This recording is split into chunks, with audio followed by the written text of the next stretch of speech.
Imagine owning a tiny piece of companies like Apple, Tesla, or Google.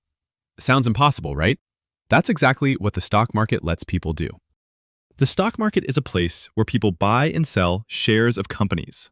A share is basically a small piece of ownership in a company. Let's make it super simple. Imagine your friend starts a burger business, but he needs money to grow. Instead of taking a loan, he divides his company into 100 pieces called shares. If you buy 10 shares, you now own 10% of the business. If the business becomes successful, the value of your shares can increase. That means you can make profit.